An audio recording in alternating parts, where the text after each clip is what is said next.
Guys, आपने कभी सोचा है कि साइंटिस्ट कैसे पता लगा पाते हैं कि किसी प्लैनेट यानी ग्रह पर एडवांस सिविलाइजेशन यानी उन्नत सभ्यता का अस्तित्व है या नहीं है? तो इस वीडियो में हम कुछ ऐसे ही मेथड देखेंगे जो कि साइंटिस्ट यूज करते हैं एडवांस लाइफ का पता लगाने के लिए। तो हाय गाइज, मेरा नाम है सगुन वर्मा और आप देख रहे हैं चस्का फॉर यू। चलिए शुरू करते हैं आज का वीडियो।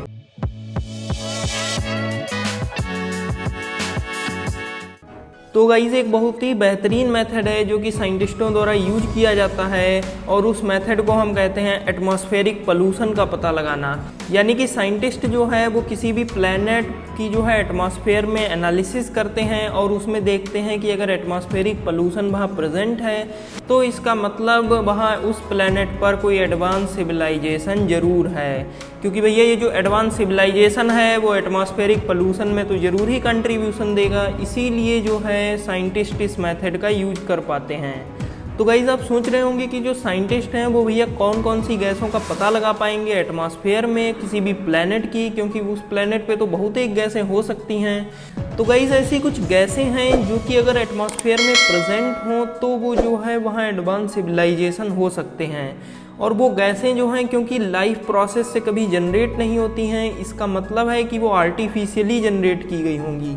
जैसे उस गैस में सबसे पहली जो गैस शामिल है वो है नाइट्रोजन ट्राईफ्लोराइड, जो कि शॉर्ट फॉर्म में NF3 लिखा जाता है, और जो है सल्फर हेक्साफ्लोराइड जो कि SF6 लिखा जाता है।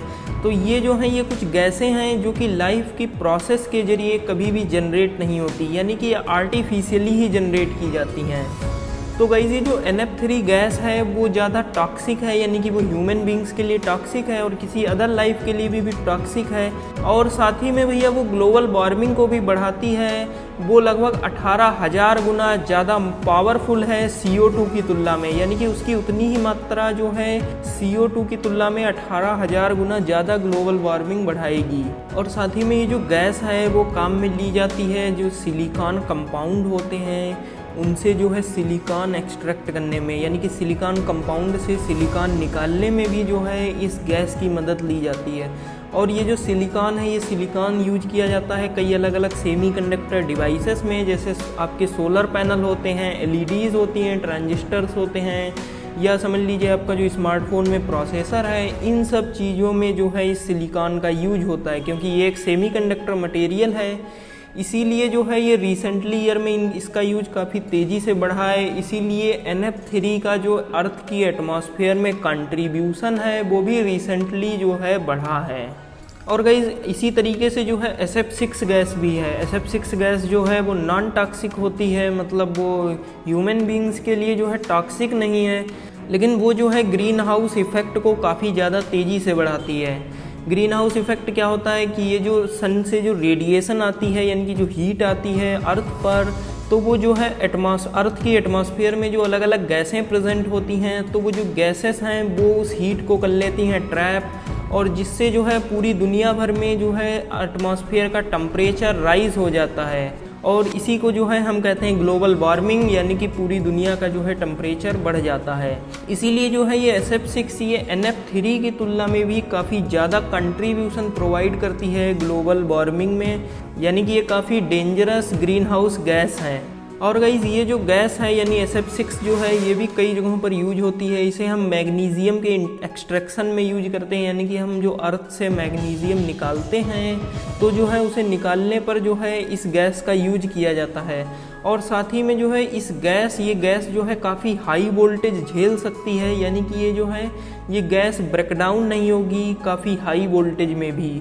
इसीलिए इसे इलेक्ट्रिक इंसुलेटर्स में भी यूज किया जाता है, यानी कि जो हाई वोल्टेज वाले जो सर्किट ब्रेकर्स होते हैं, यानी कि आप समझ लीजिए जो MCBs होती हैं जो हाई वोल्टेज की काफ़ी होती हैं, तो उनके अंदर जो है क्योंकि एयर तो उसमें भरी नहीं जा सकती, क्योंकि एयर भैया जो है वो इतना वोल्टेज झेल नहीं पाएगी और वो हो जाएगी आयनाइज, इसीलिए जो है उसमें ये SF6 गैस भरी जाती है।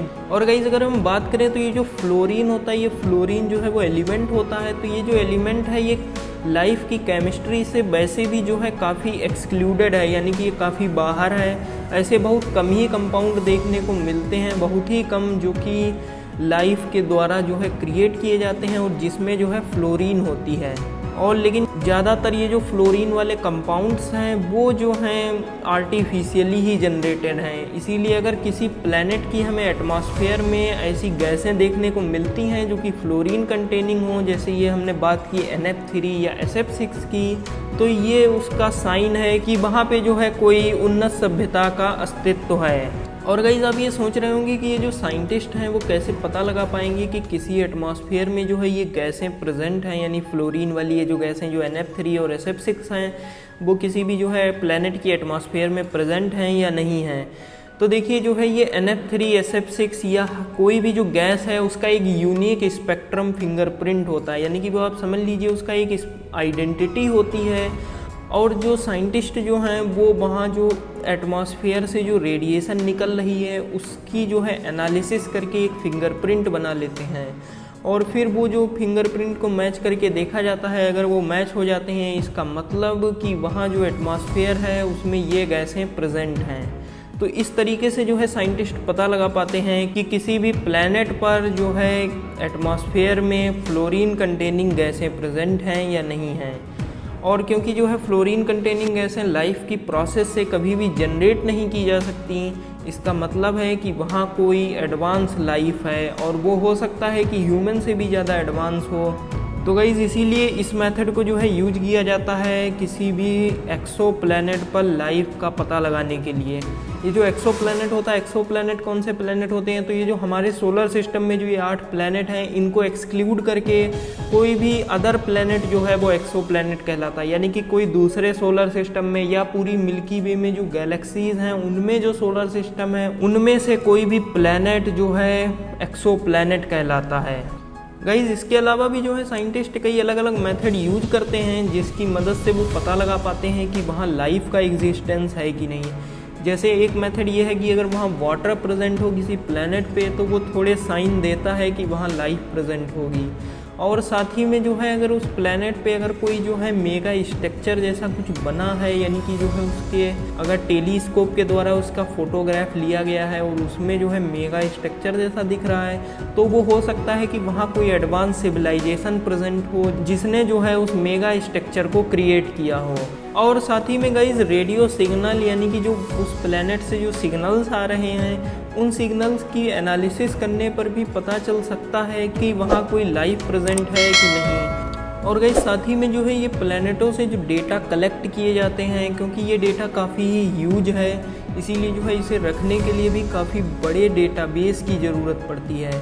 और फिर जो है इसमें मशीन लर्निंग या कह लीजिए आप आर्टिफिशियल इंटेलिजेंस के द्वारा डेटा की एनालिसिस की जाती है, और फिर जो है इससे कंक्लूज़न निकाला जाता है कि प्लैनेट की एटमॉस्फेयर पे कौन कौन सी गैसें हो सकती हैं, या जो है और भी कंक्लूज़न निकाल सकते हैं कि जो है प्लैनेट का अंदर का स्ट्रक्चर कैसा है, उसकी कोर किस चीज़ से बनी है, वो प्लैनेट लिक्विड है कि गैस है कि सॉलिड है।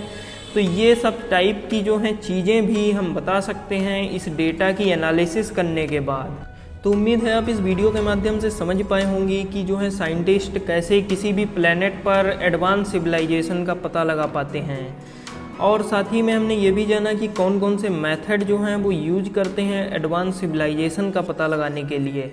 और साथ ही में हमने कुछ ऐसी गैसों की भी बात की जो ग्रीन हाउस इफ़ेक्ट या आप कह लीजिए ग्लोबल वार्मिंग को जो है इंक्रीज़ करती हैं, जिनमें जो है मेन रूप से जो है कार्बन डाइऑक्साइड गैस शामिल है।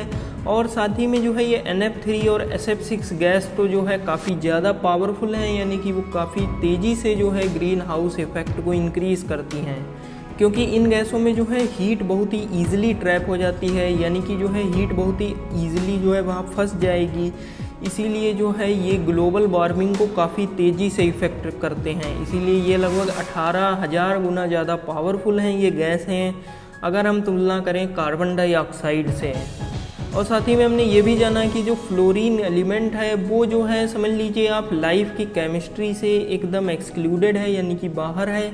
ऐसे बहुत ही कम कंपाउंड हैं जो कि लाइफ के द्वारा जनरेट किए जाते हैं जो कि फ्लोरीन कंटेनिंग हो, यानी कि जिसमें फ्लोरीन प्रेजेंट हो। और बाकी जितने भी फ्लोरीन के कंपाउंड हैं वो ज़्यादातर आर्टिफिशियली ही जनरेटेड हैं। तो उम्मीद है आपको ये वीडियो पसंद आया होगा। अगर आपको ये वीडियो पसंद आया है तो आप इस वीडियो को लाइक और शेयर करना ना भूलें। और अगर आपके कोई भी डाउट हैं या अगर आप कोई टॉपिक सजेस्ट करना चाहते हैं जिस पे आप अगला वीडियो चाहते हैं तो वो आप इस कमेंट सेक्शन में बता सकते हैं। और साथ ही में हमारा चैनल सब्सक्राइब करना ना भूलें। मिलते हैं हम आपसे अगले वीडियो में। धन्यवाद।